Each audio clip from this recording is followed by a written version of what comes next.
What's going on, everyone? Gilman with Palantir Stocks back with another video taking a look at Palantir, ticker symbol PLTR, and why it is up 10% today. So as I've made videos over the past couple of days, we'll take a look at the price action for the day, some key support and resistance levels that we are looking at moving into the future, and based on that, what we think the stock can do, as well as why it's up nicely today, because there was a little bit of news that pushed it up. So if you enjoy videos like this, hit that like button down below and subscribe to my channel, and comment down below what your thoughts on Palantir are, or if you were able to take advantage of that monster move that it had today, and I'd love to chat with you guys down there. So we will get right into it. Let's cover why it was up today. So as we can see, it was up $2.54 today, which is 9.78%, almost a 10% daily move, which is huge for any stock.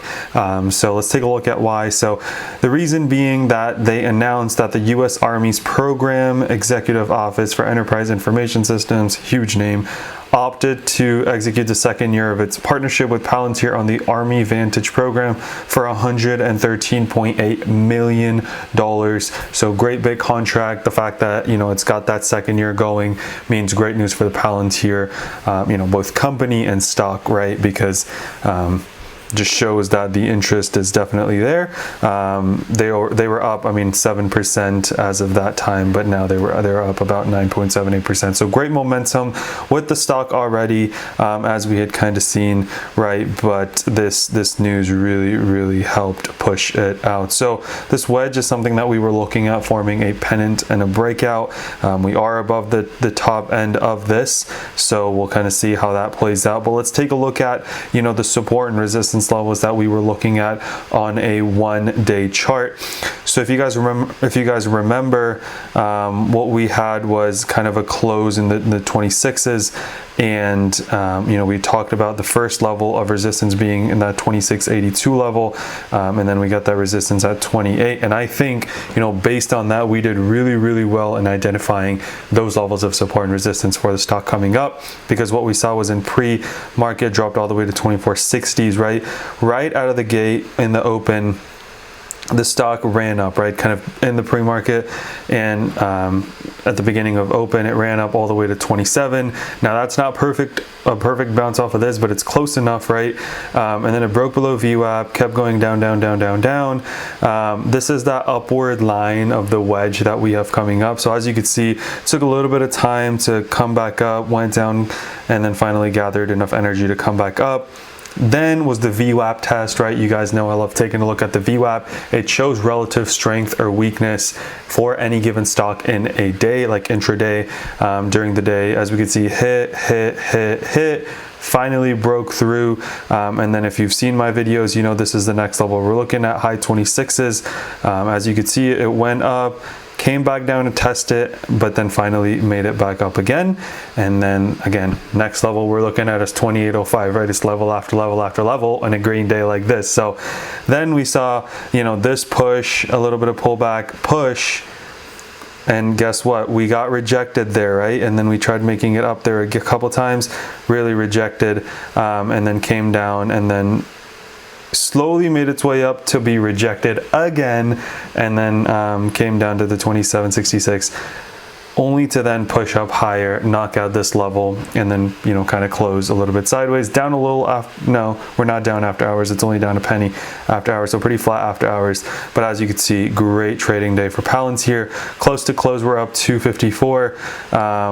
If we take a look at the lowest it was today at 25.40s, it's more than a $3 jump, so even greater than the 9.78% we see there.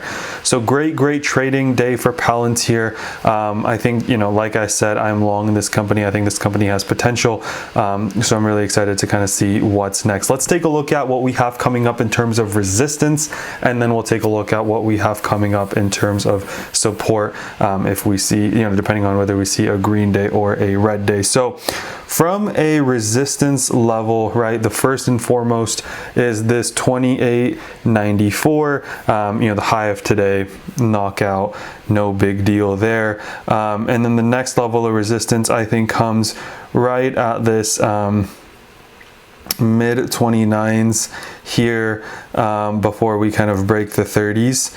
And then obviously, you know, once we break 30s, then we've got that as a level of resistance as well. As we could see, right, a lot of times the stocks taken a little bit of time to either not able to really break through this or it takes a little bit of time before it's able to break through, and then also finds it as good support. That's why I've identified this mid 29s, right? It doesn't have to be 29.47 per se, but kind of that mid 29s before we see that 30 mental resistance coming up. So that's what I'm watching. I'm watching for, you know, the high of today, then I'm watching for that mid 29s, then I'm watching for that 30 break. If we see a 30 break, I think that sets us up nicely for this 31.24 it made back in 1208, December 8th. But you know, we'll kind of see how that goes. It was a 10% day, so could a little bit of pullback happen? Definitely. Someone who bought earlier this day, not even month, this day is up over 10%, or could be up over 10%. So if we see a little bit of a pullback, what do we have coming up? We have the 2805 level that we saw it kind of hit up a bunch of times, right? So that was resistance before. It should be good support now. We'll see if that gets tested. And then we've got another one at 2682 as well, if we were to drop that low. And then let's take a look at some of our EMAs, and we'll kind of see if any of them are coming up. So the AEMA, again, kind of really nicely aligns with this 2692 line, or yeah, the 2690s line. And then we've got the 21 EMA at 2480 as well. If we were to drop that much, I think both of those should hold up as good levels of support. On the 4-hour chart, let's take a look at our moving averages. And you know, again, the 50 moving average coming in at 2706 should be great support as well. So first level of support I'm looking at is this line. Since we found it to be a really hard resistance point, right, I think it should act as good support now.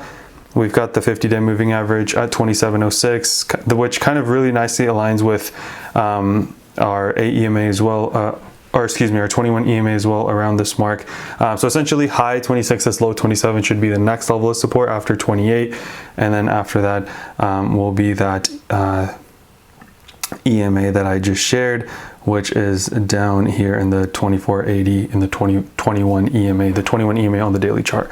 So that's what I'm looking out for. You know, great news for Palantir Stock, that $130 million contract. I think it should, you know, again, bring excitement into the stock. And it just goes to show that, you know, Palantir is a company with great potential in the long term, which is why I'm currently holding Palantir shares. So let me know down in the comment section what you guys think of Palantir, or how you guys are playing Palantir, and I would love to chat with you guys down there.